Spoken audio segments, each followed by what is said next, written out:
మేడారం ప్రపంచంలోనే గిరిజనులు జరుపుకునే అతిపెద్ద జాతర. ప్రతి 2 సంవత్సరాలు జరిగే ఈ జాతర తిరుపతి, వారణాసి లాంటి యాత్రల్ని కూడా వెనక్కి తోసింది. లక్షల్లో కాదు, కోట్ల మంది వస్తారు. 2024లో జరిగిన ఈ జాతరకి దాదాపు 2 కోట్ల మంది దేశ నలుమూలల నుండి వచ్చి దర్శనం చేసుకున్నారు. ఈ జాతర ఎలా మొదలైంది, అసలు సమ్మక్క సారక్కలు ఎవరు, అసలు ఎందుకు అడవి నుండి దేవతలను తీసుకొని వస్తారు, అసలు దేశ నలుమూలల నుండి భక్తులు వచ్చేంత ప్రత్యేకత ఏముంది, ఈ వీడియోలో కంప్లీట్ హిస్టరీ గురించి మాట్లాడుకుందాం. ఈ వీడియోని ఎండ్ వరకు చూడండి, మీకు క్లారిటీ వస్తుంది.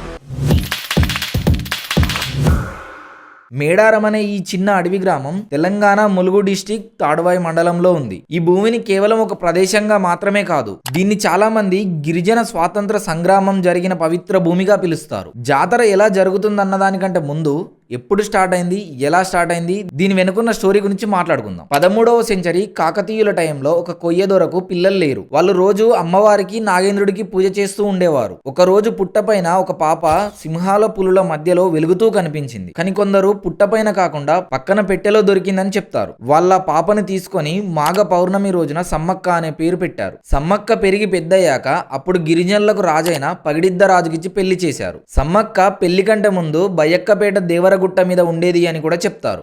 ఇప్పటికి కూడా అక్కడ సమ్మక్క తల్లి ఉన్నట్టు కొన్ని గుర్తులుంటాయి. జలకంబావి, పుట్టగద్దెలు కూడా ఉంటాయి. సో మెయిన్ మ్యాటర్లోకి వస్తే, సమ్మక్కకి 3 పిల్లలు, సారలమ్మ, నాగులమ్మ, జంపన్న.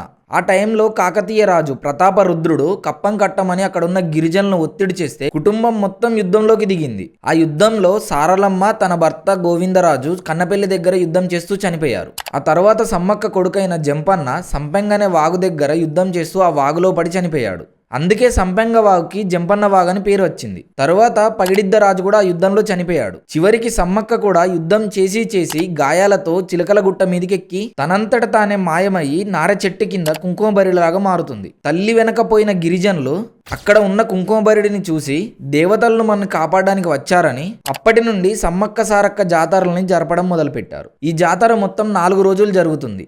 సో అందులో ఫస్ట్ రోజు పగిడిద్దరాజుని పూనుగల కామారం నుండి, సారలమ్మని కన్నెపల్లి నుండి, గోవిందరాజుని కొండై నుండి తీసుకొని వస్తారు. రెండవ రోజు సమ్మక్కని చిలకల గుట్ట నుండి కేవలం గుడి పూజారుల బృందం చిలకల గుట్ట పైకెక్కి తీసుకొని వస్తారు. కాకపోతే విగ్రహాలు లేకుండా పూజిస్తారు. ఎందుకంటే వాళ్ళని భక్తులందరూ ప్రకృతి స్వరూపులుగా భావిస్తారు. కుంకుమ మరియు పసుపు రూపంలో పూజిస్తారు. మేడారం జాతరని ప్రపంచంలోనే అతిపెద్ద గిరిజన జాతర అంటారు. ప్రతి 2 సంవత్సరాలకు ఒకసారి జరుపుతారు. కాకపోతే ఇక్కడ మోస్ట్ షాకింగ్ విషయం ఏంటంటే 1950లోనే మేడారం జాతరకి లక్షలాది మంది వచ్చేవారు. దీనికి ప్రూఫ్, అప్పట్లోనే రాజమండ్రి నుండి కొందరు పాస్టర్స్ మేము మేడారం వెళ్ళాం, అక్కడి వాళ్ళకి ఇది ఒక మూఢనమ్మకం అని చెప్పినా ఎవరు వినలేదు. అప్పటికే ఆ జాతరకి లక్షల మంది వచ్చారని వాళ్ళ న్యూస్ పేపర్లో రాశారు. 1978 వరకు కూడా జనాలు ఎడ్ల బండ్ల మీద మరియు నడుచుకుంటూ వచ్చేవారు. ఆ తర్వాత అప్పటి గవర్నమెంట్ బసెస్ పెట్టడం స్టార్ట్ చేసింది. 1996 ఫిబ్రవరి 1కి మేడారం సమ్మక్క సారక్క జాతరని రాష్ట్ర పండుగగా డిక్లేర్ చేశారు. అప్పటి నుండి భక్తులు లక్షల్లో కోట్లల్లో వచ్చి దర్శనం చేసుకుంటున్నారు.